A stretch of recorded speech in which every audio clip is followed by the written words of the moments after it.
बिस्मिल्लाहिर्रहमानिर्रहीम, अस्सलाम वालेकुम। मैं हूं करामत मुग़ल और मेरे साथ हैं ईसा नकवी। नकवी साहब, 2 दिन पहले हमने वीडियो की कि फैसल बावडा साहब पुरअसरार तौर पर गायब हो गए। अब उनकी स्क्रीन्स पर वापसी हुई है। अब वो किस एजेंडे और मिशन पर है? देखिए करामत मुग़ल साहब, जो फैसल बावडा साहब है ना, वो हैं दो नाली बंदूक, डबल बैरल। अच्छा। एक नाली से गोली निकलती है इमरान खान के लिए और एक से निकलती है नवाज शरीफ के लिए। सही। वो एक लतीफ़ा है कि एक सरदार जी जो है ना, वो मोर्चे पे कमांड उन्होंने संभाली हुई थी और उनको आके ना एक सिपाही ने भागता हाँफता काँपता आया। उसने कहा कि हमें दुश्मन ने चारों तरफ से घेर लिया। उसने कहा वेरी गुड, अब हम चारों तरफ हमला कर सकते हैं। तो फैसल बावडा साहब जो है वो एक तरफ छोड़ के बाकी हर तरफ हमला करते हैं। सही।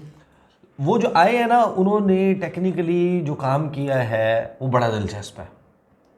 उन्होंने तो मसला ही ख़त्म कर दिया पाकिस्तान की आवाम का भी, आपका भी, मेरा भी। जितने लोग बैठे हुए टामक टोइयाँ मार रहे हैं, एस्टिमेशंस, कैलकुलेशंस, अवाम वोट, भाई उनको तो पता है कि क्या होना है। सही। उन्होंने जो सामने रखा है मंजरनामा एक बड़ा इम्तिहान भी है सुप्रीम कोर्ट ऑफ पाकिस्तान का भी, काजी फाइज ईसा का भी और इलेक्शन कमिश्नर का भी। क्योंकि जो उन्होंने फैसल बावडा साहब ने बातें की है ना, वो पेपर पे तो बंदा पढ़ लेगा, वो एक्चुअली हो पाएंगे ये कोई भी यकीन नहीं कर सकता। सही। और वो लगता ही है कि बावडा साहब की अभी तक उनका पीर तगड़ा है, वो जो बात करते हैं वो हो जाती है। साथ में वो कैरेट एंड स्टिक पॉलिसी ये भी बता रहे हैं कि मियाँ साहब ये करेंगे तो ये मिलेगा, नहीं करेंगे तो ये होगा। डायरेक्शन दे रहे हैं। हम पूरा वो जो है हदायतकारी वो उनको पूरा बता रहे हैं। जो HR वाला रोल प्ले कर रहे हैं बेसिकली एक ऑर्गेनाइजेशन में ना जी। वो बता रहे हैं कि ये लेवल अचीव करना है, ये प्रमोशन लेनी है तो उसके लिए परफॉर्मेंस ये होनी चाहिए। तो मियाँ साहब को बता रहे हैं कि आपने अपने परफॉर्मेंस का लेवल क्या रखना है। वाह। और प्रेडिक्शन साथ में डरा भी रहे हैं कि टर्मिनेशन भी हो सकती है एम्प्लॉयमेंट की, फ़लाँ चीज़ भी हो सकती है, फ़लाँ भी। मरीम नवाज साहब का क्यूरियस केस, वो जो बात कर रहे हैं ना फैसल बावडा, वो बात इस तरफ जा रही है कि मरीम नवाज साहिबा का पत्ता कटने लगा पंजाब। सीरियसली? जी। नून लीग का देखें ना, नून लीग क्या बात कर रही थी। और ख़ास तौर पे मियाँ साहब को के लिए, मियाँ साहब की तो को पता भी है और जो भी बंदा सियासत पाकिस्तान में करता है उसे पता है कि आप वफाक में बैठे हुए और पंजाब आपके पास नहीं है। हुकूमत नाम की भी नहीं है आपके, आप नहीं चला सकते। जैसे जरदारी टाइम में थी, शहबाज शरीफ थे इधर। हाँ, बहुत मुश्किल तो काम। भाई इतनी बड़ी आबादी का सूबा है, पैसा उन्हें इतना, गवर्नर राज लगाना पड़ गया था यार। ऐसी सूरत हाल हुई थी। तो वो जो बेसिकली मरीम नवाज साहिबा की, यहाँ पे ये भी है ना, बिलावल ने ट्रेनिंग करनी है वज़ीर ख़ारजा बन के और फिर वज़ीर आज़म बनना है मुस्तकबिल का। मरीम नवाज साहिबा जो है वो ट्रेनिंग करेंगी, चीफ़ मिनिस्ट्री पे पहले जो है वो अपना हाथ सीधा करेंगी, फिर उनको वज़ीर आज़म बनाएंगे। मंसूबा सारा सूबा पुट्ठा हो जाए। मंसूबा तो ये है ना। देखिए अब वो बात तो नून लीग यही कर रही थी। नून लीग को इस पे कॉम्प्रोमाइज़ भी नहीं करना चाहिए, को थोड़ा सा तो बंदे को पॉलिटिकल स्पाइन दिखानी चाहिए ना। आपकी रीढ़ की हड्डी तो ख़त्म तो नहीं हो गई। सही। क्योंकि लंदन आप इलाज करवाने गए थे और अब अपनी जनाब वो रीढ़ की हड्डी ही उतरवाए। वो छोटे मियाँ साहब का वो ज़रा ये तो पोजीशन है ना, पंजाब जैसे मामले के ऊपर आप कैसे छोड़ सकते हैं। PTI ने एक PTI का कोर कमेटी का इजलास हो, उसका एलामिया सामने है, उसमें उन्होंने कुछ बातें की, वो पहले मैं आपके सामने रख देता हूँ। फिर बावडा साहब ने नदीम मलिक के शो में, मंसूर अली खान के शो में और महर बुखारी के शो में, अच्छा, 3 घंटे के शोज़ में उन्होंने शिरकत पहले दिन ही हैट्रिक कर गए। हाँ, वो मसरूफ़ आदमी है भाई, मीडिया की मसरूफियत है उनकी बड़ी। अच्छा, तहरीक इंसाफ की मैं ख़बर आपके सामने क्विकली रख देता हूँ, फिर हम आते हैं बावडा साहब पे। सुप्रीम कोर्ट तमाम जमातों के लिए इंतखाबात में मसावी मौक़े यकीनी बनाए। PTI पाकिस्तान तहरीक इंसाफ ने मुतालबा किया है कि सुप्रीम कोर्ट PTI के ख़िलाफ़ इम्तियाज़ी कार्रवाई का खुद नोटिस ले और तमाम जमातों के लिए इंतखाबात में मसावी मौक़े यकीनी बनाए, जो कि इनको करना चाहिए। क्योंकि आइन कानून उसके मुताबिक मामलात हो रहे हैं कि नहीं, ये पाकिस्तान की सबसे बड़ी अदालत का काम है। इलेक्शन को आइन के मुताबिक फ्री फेयर मैनर में कंडक्ट करवाना इलेक्शन कमीशन का काम है। उन्होंने तो अपना मुद्दा वहाँ पे रख दिया। अब फैसल बावडा वाली बात पे मैं आता हूँ। उससे पहले ये इन्होंने कहा क्या है। इस्लामाबाद में तहरीक इंसाफ की कोर कमेटी का इजलास हुआ। इजलास के बाद जारी एलामिये में कहा गया कि इलेक्शन कमीशन आम इंतखाबात के लिए 8 फरवरी का तयन कर चुका है। आलूदगियों और आलाइशों से पाक इंतखाबात बुनियादी आइनी और जमहूरी तकाजा हैं। एलामिया में कहा गया कि पीटीआई और कारकुनान के खिलाफ जुल्म व इंतकाम जारी है। वोट की हुर्मत पामाल की गई तो मज़ाहमत के सिवा कोई चारा नहीं होगा। सुप्रीम कोर्ट पीटीआई के खिलाफ इम्तियाजी कार्रवाई का अज खुद नोटिस ले। सुप्रीम कोर्ट तमाम जमातों के लिए इंतखाबात में मसावी मौक़े यकीनी बनाए। एलामिया के मुताबिक कोर कमेटी के इजलास में इंतखाबात के लिए पार्टी उम्मीदवारों के तयन पर भी गौर किया गया। फैसला किया गया कि कौमी और सूबाई असम्बली की हर नशिस्त पर अपना उम्मीदवार खड़ा करेंगे। इंतखाबात पर डाका डालने की कोशिशों का भी डट कर मुकाबला करेंगे। इलेक्शन कमीशन फिल फॉर बल्ले के इंतखाबी निशान का बुनियादी हक दे। इलेक्शन कमीशन से ये मुतालबा तो कर दिया, ये तो बात कर रहे थे कि भाई बल्ले का निशान मिलेगा, फैसला भी हो गया, वो आया नहीं, जारी नहीं हुआ, महफूज पड़ा हुआ है। वो बहुत ही गैर महफूज हो गया कि लॉकर में रखा हुआ है। अब काकड़ साहब कह रहे हैं कि उनको इजाज़त होगी, सारी सियासी जमातें तकरीबन सारी सियासी जमातें कह रही हैं, लेकिन वावडा साहब क्या फरमा रहे हैं। वावडा साहब ने इंटरेस्टिंग बात की है। सही।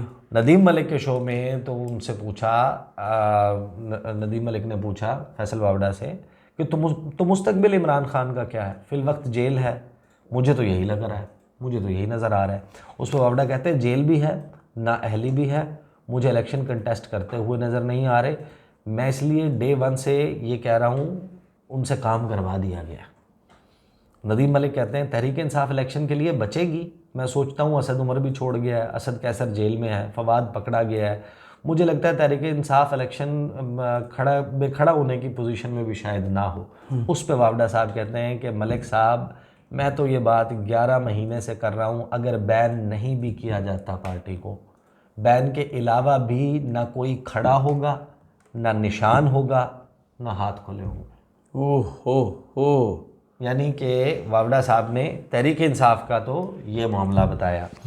मंसूर अली खान के शो में बहुत सी उन्होंने बातें की, लेकिन उन्होंने बड़ी दिलचस्प कहते हैं कि अब नवाज शरीफ के ऊपर जो है ना इल्ज़ाम लाडले से लेकर सेलेक्टेड तक का लगेगा ही, क्योंकि इमरान खान ने प्लेट में रखकर ये सब कुछ उन्हें दिया।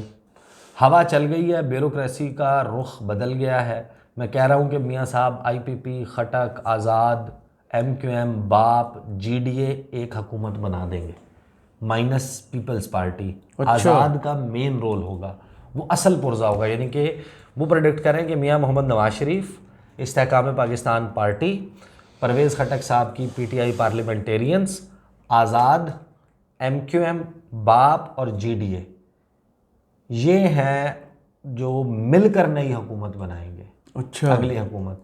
इसका मतलब यह है कि इन सब को सीटें भी मिलनी है, वजारतें भी मिलेंगी। नहीं, सीटें मिलने का मतलब यह है कि अब PTI के लिए कितना स्क्वीज़ हो जाएगा मामला, और फिर इनके हिस्से में आएगा पीपल्स पार्टी का। वो कह रहे हैं कि वो उनकी अपनी नालायकियों और गलतियों की वजह से पीपल्स पार्टी जो है वो माइनस होगी, माइनस PTI ये इत्तेहाद बनेगा, और असल पुरजा इसमें जो है वो होगा आज़ाद उम्मीदवार। आगे वो ये बात कहते हैं जो बड़ी इंटरेस्टिंग है, और मरीम नवाज साहिबा और नून लीग, जाहिर है कि इसको आपको पता है ना कि मियाँ साहब बड़ा परेशान भी होते हैं वावडा साहब के जो बयानात होते हैं उनसे।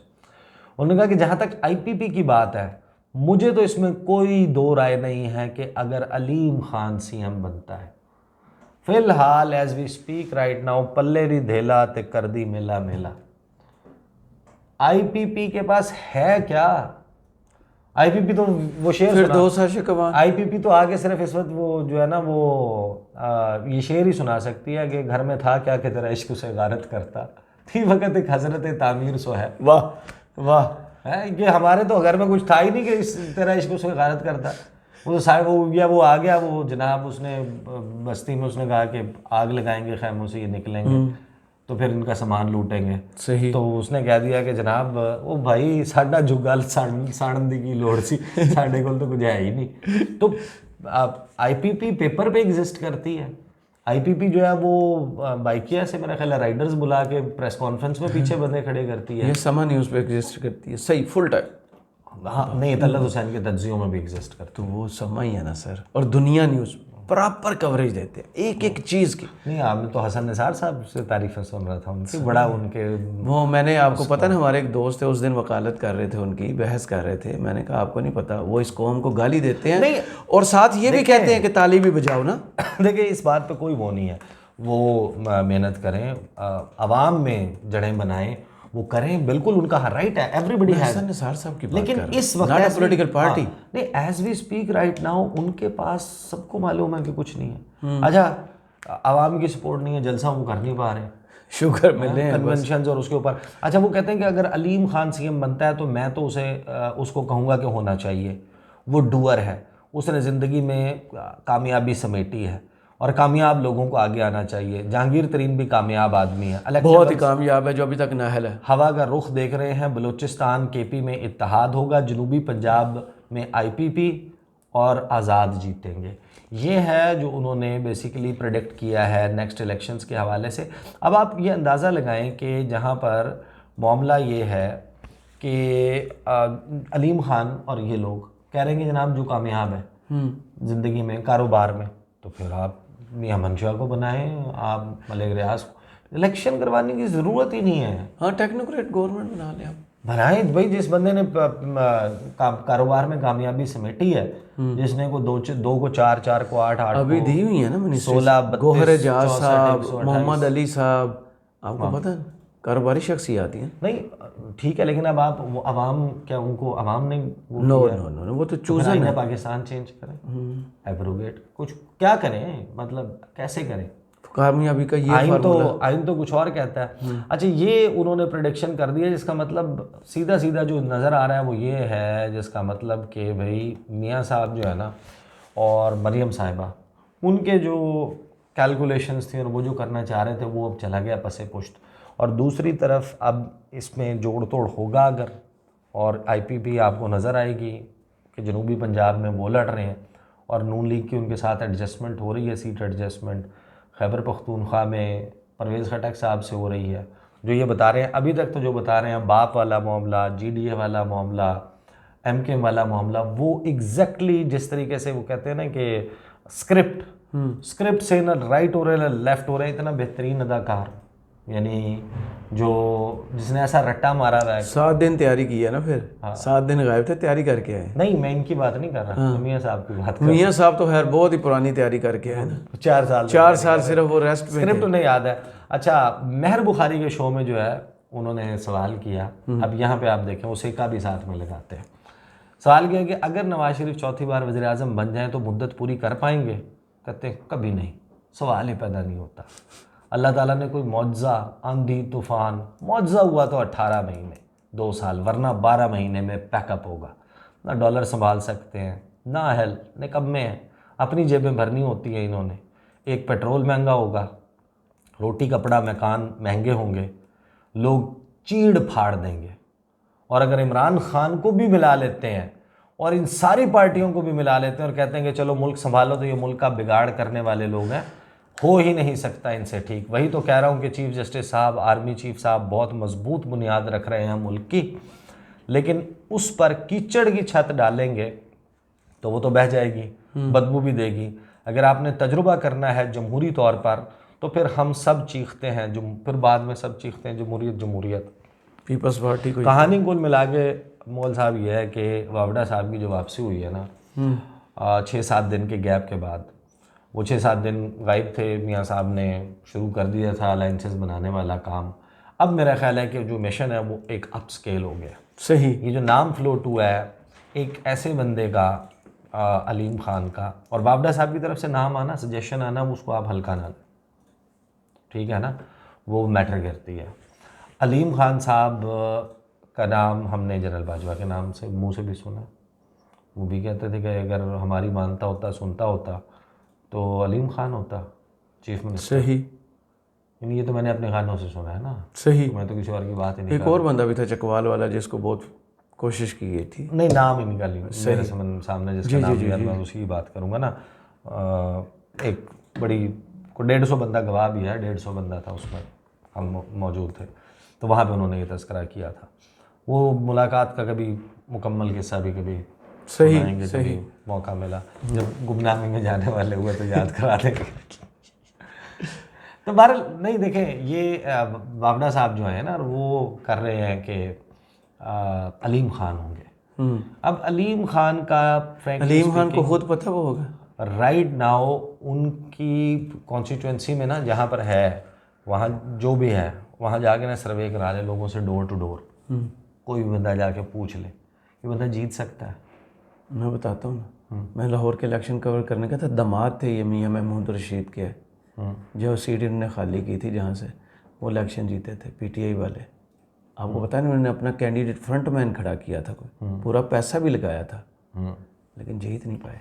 तो ये देखे ना, ये बड़ा वो है। और अननोन बंदा था जो उनका दामाद है, उनका नाम अगर गलत नहीं तो उस्मान अकरम था, वो कैंट का, और ये सारा डीएचए का एरिया आता था, और बड़ी बुरी तरह हारे। तो मोल साहब असल मामला ये है कि, और ट्रिकी मामला और देखना ये है कि मियाँ मोहम्मद नवाज शरीफ, क्योंकि हम इस सब्जेक्ट को गुज़िश्ता वीडियो में तफसील से डिस्कस कर चुके हैं कि वो किस सूरत हाल से इस वक्त दो चार है। सही, तो मैं उसको रिपीट नहीं करता, लोग सुन चुके।